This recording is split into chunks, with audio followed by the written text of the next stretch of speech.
It is now my great privilege to introduce the Lieutenant Governor of the great state of New Jersey, Kim Guadagno.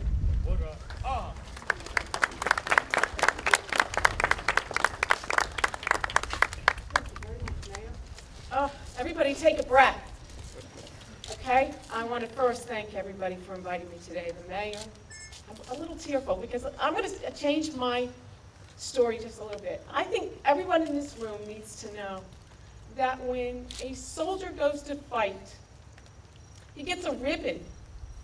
He gets a ribbon for enlisting at a time of war. And that's why I'm a little upset and tearful right now, because my son enlisted in a time of war.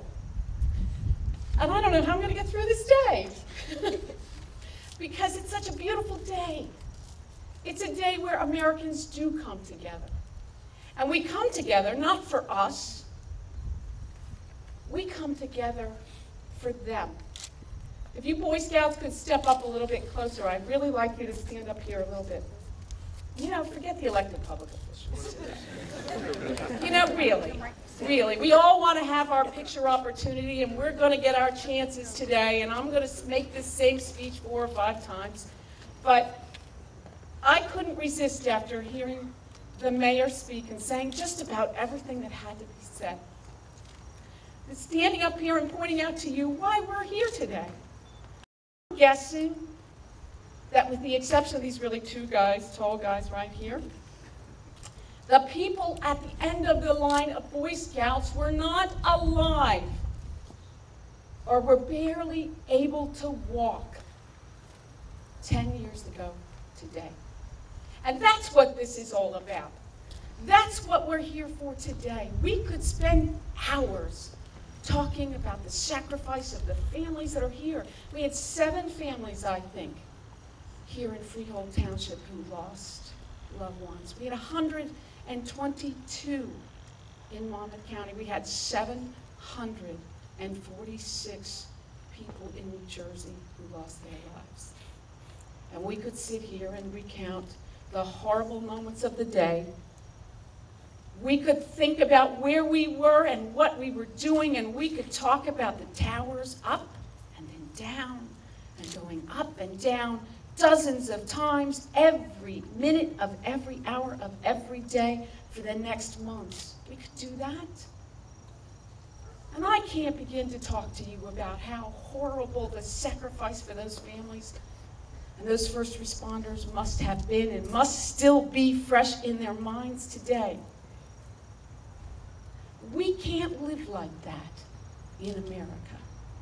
We cannot be sad all the time in America.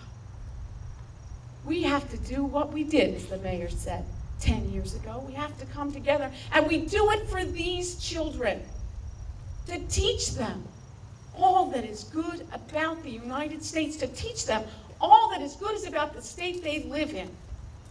And all that is good about the state they live in is around them right now. So we could be sad, we could be somber, and we're certainly going to be respectful, and we're going to honor the sacrifices of the families from 10 years ago. Not only the families, but especially the first responders who were running in as others were running out. We all have those stories. But you know what we can do best to remember the people that died? What we can do best to remember the first responders? What we can do best to fight the horrible acts of the horrible people that did what they did 10 years ago? We can hug our children. We can teach them to volunteer. We can teach them that we are better than the people that did this to us. When we do that, when we reach out to our neighbors and our friends and we say, how can we help you today? What can we do to make your day better? Unemployment, the highest in our lifetime. Hurricanes, earthquakes, floods.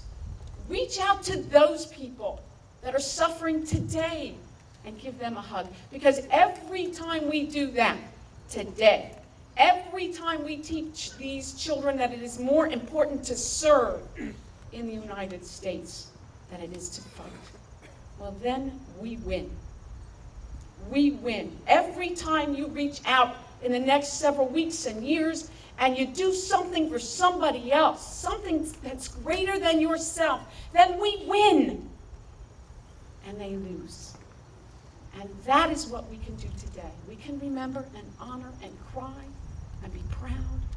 But the most important thing we need to do today is to teach these kids who didn't go through what we've gone through how important it is to stand up and be an American, be proud of what we do, to serve, because we are one country and one state. And we are better than they are. We always will be. So with that, I want to thank you for inviting me today. But I also want you to do me one favor. Hug your kids. Teach them to serve.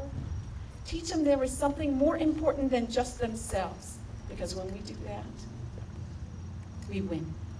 Thank you very much for having me.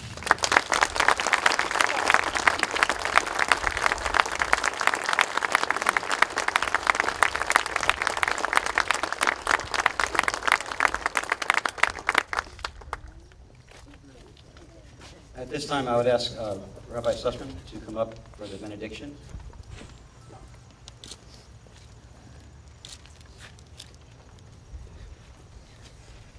Would you please rise? What can we say? We who have seen the wanton destruction of the innocent in Lower Manhattan by homicide bombers. How do we reconcile humanity with the baseness of that human action? We therefore pray to God not just to heal the wounds that scar us, but also call upon the resources that God represents to help us overcome the misfortunes that litter our paths. So we seek serenity not just in prayer, for prayer alone looks inward and waits for a response that is beyond our control. But dare we wait? And can we wait for a power greater than our own to take control of that for which we are responsible? We bring about safe passage when we are empowered, when our personal prayer urges us to take place in acts of faith in our own selves. The last century was defined by those who waited for God's answer. This century must declare that God's answer comes from our entrance into the unknown, trusting in our ability to bring about honor, dignity, and righteousness. We seek God's approval in our holy mission here on earth. Holocaust survivor Rabbi Abraham Joshua Heschel teaches, pray as if everything depends upon God, but act as if everything depends upon you. So together we can fulfill God's mission on earth to bring about an age of understanding, compassion, and acceptance. Hine matova manayim shevet achim va'achot gam yachad. How good it will be when brothers and sisters truly can live in peace. Amen.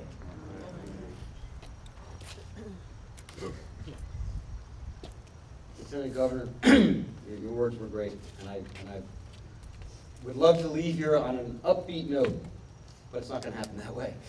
We're going to have, our piper is going to play Amazing Grace, and you notice that there's white carnations on your chairs, those of you who got here on a little bit early.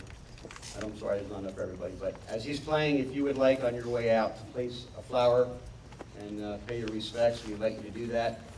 And Piper Timothy Gall. That's all you. Thank you all so much for being here. And you know, when you're in church and at the one part where you kind of look at the guy next to you and say, peace be with you, and give him a hug, I think everybody probably could use one right about now. So if you want to just grab a stranger and give him a hug or shake hands and say, God bless you for being here, now's probably a good time.